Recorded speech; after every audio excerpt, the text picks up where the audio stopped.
What's up investors, welcome to today's video. D piping system के IPO पर आज के वीडियो में हम बात करने जा रहे हैं, जो कि 19 से लेकर 21 जून के बीच में सब्सक्रिप्शन के लिए ओपन रहेगा और इस आईपीओ के जरिए डी पाइपिंग सिस्टम्स 418 करोड़ रुपए जुटाने जा रही है। तो इस वीडियो में डी पाइपिंग सिस्टम्स के आईपीओ जुड़ी जो भी इंपॉर्टेंट डिटेल्स हैं उनको हम आज के वीडियो में डिस्कस करेंगे, जैसे कि इस कंपनी जुड़ी सारी इंपॉर्टेंट डिटेल्स और इस कंपनी की पास्ट फाइनेंशियल परफॉर्मेंस, इसके कॉम्पिटिटर्स को हम चेक करेंगे और इस आईपीओ जुड़ी इंपॉर्टेंट डेट्स एंड डिटेल्स के बारे में बात करेंगे। एंड इसके बाद हम इसका latest grey market premium check करेंगे ताकि हमें लिस्टिंग इनका कुछ आइडिया लग पाए। एंड फाइनली इस आईपीओ और इस कंपनी जुड़े पॉजिटिव और नेगेटिव फैक्टर्स मैं आपके साथ शेयर करूंगा और उसके बाद मैं अपना ओपिनियन आपके साथ शेयर करूंगा कि क्या इस आईपीओ में मैं अप्लाई करने वाला हूं या इस आईपीओ को अवॉइड करने वाला हूं। तो इस वीडियो को स्टार्ट करने से पहले बिना कंजूसी किए वीडियो को अभी से लाइक कर दीजिए और चैनल पर पहली बार आए हैं तो चैनल को सब्सक्राइब कर लीजिए, क्योंकि इसी तरह के इन्फॉर्मेटिव वीडियोस आपको इस चैनल पर मिलते रहेंगे।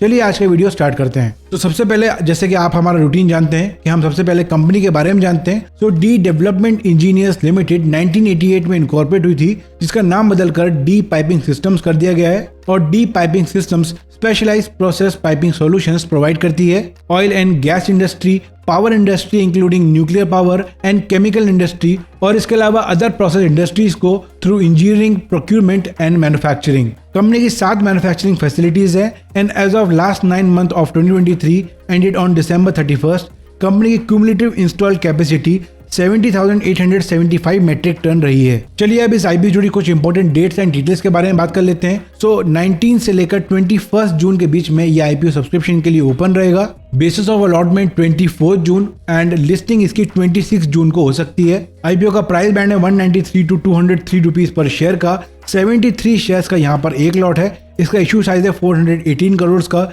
जिसमें से फ्रेश इशू पोर्शन जो है वो ज्यादा बड़ा है 325 करोड़ का and offer for sale 93 crore का है। तो क्योंकि यहाँ पर फ्रेश इशू का पोर्शन ज्यादा है, ये एक पॉजिटिव पॉइंट है। अगर रिजर्वेशन की बात करें तो क्यूआईबी के लिए मैक्सिमम 50%, रिटेल इन्वेस्टर के लिए मिनिमम 35% एंड एचएनआई के लिए मिनिमम 15% का रिजर्वेशन यहाँ पर रखा गया है। रिटेल इन्वेस्टर मिनिमम 1 लॉट और मैक्सिमम 13 लॉट्स के लिए अप्लाई कर सकते हैं और 1 लॉट की प्राइस है 14,819 रुपीज की एंड 13 लॉट की प्राइस होगी 1,92,647 रुपीज की। Small HNI minimum 14 and maximum 67 lots के लिए अप्लाई कर सकते हैं और बिग एचएनआई को मिनिमम 68 लॉट्स के लिए अप्लाई करना होगा। चलिए अब डी पाइपिंग सिस्टम्स के पास्ट फाइनेंशियल परफॉर्मेंस को भी चेक कर लेते हैं। तो अभी हमारे पास 2021 से लेकर December 31, 2023 का फाइनेंशियल डेटा है। टोटल एसेट्स में हर साल एक हमें कंसिस्टेंट ग्रोथ देखने को मिली है, लेकिन अगर आप रेवेन्यू और प्रॉफिट आफ्टर टैक्स को देखेंगे तो यहाँ पर कंसिस्टेंट ग्रोथ देखने को नहीं मिली है। 2022 का ईयर जो है वो पेंडेमिक की वजह से धीमा रहा है कंपनी के लिए, लेकिन उसके बाद कंपनी ने काफी अच्छे से रिकवर किया है और 2022 के मुकाबले 2023 में कंपनी का रेवेन्यू 30% से इंक्रीज हुआ है और प्रॉफिट आफ्टर टैक्स 58.25% से इंक्रीज हुआ है।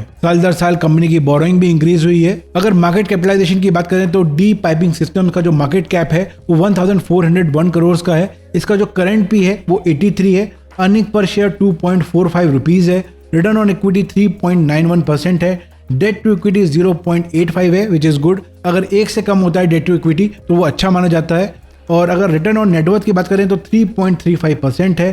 प्रॉफिट मार्जिन यहाँ पर काफी कम है 2.63%। तो इनके जो की परफॉर्मेंस इंडिकेटर्स हैं वो बहुत ज्यादा इंप्रेसिव नहीं है। अगर हम अर्निंग पर शेयर की बात करें, इनका पीई भी हाई है। रिटर्न ऑन कैपिटल एम्प्लॉयड भी इसका बहुत लो है। रिटर्न ऑन नेटवर्थ भी इसका लो है। सिर्फ इस कंपनी का पॉजिटिव मुझे ये लग रहा है कि यहाँ पर जो डेट है वो काफी कम है। और अगर ऑब्जेक्टिव ऑफ द इशू की बात करें कि क्यों ये कंपनी इस आईपीओ को लेकर आ रही है, तो यहाँ पर जो वर्किंग कैपिटल रिक्वायरमेंट है उसके लिए ये कंपनी आईपीओ लेकर आ रही है। दूसरा जो रीपेमेंट और या प्री पेमेंट है, इनके ऑलरेडी जो डेट है उसको यहाँ पर ये करना चाहती है और यहाँ पर डेट और भी कम करना चाहती है। इसके अलावा जनरल कॉर्पोरेट पर्पसेस के लिए ये कंपनी आईपीओ लेकर आ रही है। अगर डी पाइपिंग सिस्टम्स के कॉम्पिटिटर्स को चेक करें तो आप देख सकते हैं ISGEC हेवी इंजीनियरिंग लिमिटेड इकलौती लिस्टेड कॉम्पिटिटर है। अगर ग्रे मार्केट प्रीमियम की बात करें तो यहाँ पर latest grey market premium 50 rupees है, जो कि इसकी एस्टिमेटेड लिस्टिंग प्राइस को 253 रुपीज बना देता है। मतलब अलॉटमेंट मिलने पर यहाँ पर करीब 25% का गेन हो सकता है। तो बहुत जबरदस्त ग्रे मार्केट प्रीमियम नहीं है, करीब 25% का ही ग्रे मार्केट प्रीमियम है। लेकिन आप जानते हैं कि ग्रे मार्केट प्रीमियम जो है वो हर समय बदलता रहता है, कभी ज़्यादा भी हो सकता है, कम भी हो सकता है। सो लेटेस्ट ग्रे मार्केट प्रीमियम के लिए आप मेरा व्हाट्सएप चैनल ज्वाइन कर सकते हैं, जहां पर मैं लेटेस्ट ग्रे मार्केट को अपडेट करता रहता हूं। उसको ज्वाइन करने के लिए आपको जो लिंक है वो डिस्क्रिप्शन में मिल जाएगी, या फिर आप आई बटन पर क्लिक करके भी उसको ज्वाइन कर सकते हैं। इसके अलावा अगर आपके पास या आपकी फैमिली में किसी के पास डीमैट अकाउंट नहीं है और IPOs में आप अप्लाई करना चाहते हैं तो डीमैट अकाउंट खोलने के लिए जो मेरा सजेस्टेड ब्रोकर है उसकी लिंक भी आपको डिस्क्रिप्शन में मिल जाएगी, आप वहां से अपना डीमैट अकाउंट ओपन करवा सकते हैं। तो दोस्तों अब क्वेश्चन ये है कि क्या इस IPO में अप्लाई करना चाहिए या इस IPO को अवॉइड करना चाहिए, उसको जानने के लिए और उसको एनालाइज करने के लिए हमें यहाँ पर इस IPO के पॉजिटिव और नेगेटिव फैक्टर्स के बारे में बात करनी होगी। तो अगर पॉजिटिव की बात करें तो ये company globally specialised piping solutions की एक नीश प्लेयर है और ये उस इंडस्ट्री में काम कर रही है जहां पर कोई बड़ा मेजर कॉम्पिटिटर नहीं है। अगर हम पेंडेमिक ईयर को हटा देते हैं तो उसके बाद हमें यहाँ पर top line and bottom line में एक स्टेडी ग्रोथ देखने को मिल रही है। और यहाँ पर अगर ऑर्डर बुक की बात करें तो एज ऑफ December 31, 2023 कंपनी के पास 828 करोड़ से ज्यादा के ऑर्डर बुक है। तीसरा मेजर हाईलाइट यहाँ पर मुझे इनके फाइनेंशियल्स पर यह दिखता है कि ये काफी कैपिटल इंटेंसिव बिजनेस में काम करते हैं, लेकिन इनका डेट उतना ज्यादा नहीं है और जो भी डेट इस समय कंपनी के पास है उसको वो IPO जुटाए गए पैसे से चुकाना चाहती है। लेकिन ये हो गई पॉजिटिव बात। अब बात कर लेते हैं नेगेटिव पॉइंट्स की।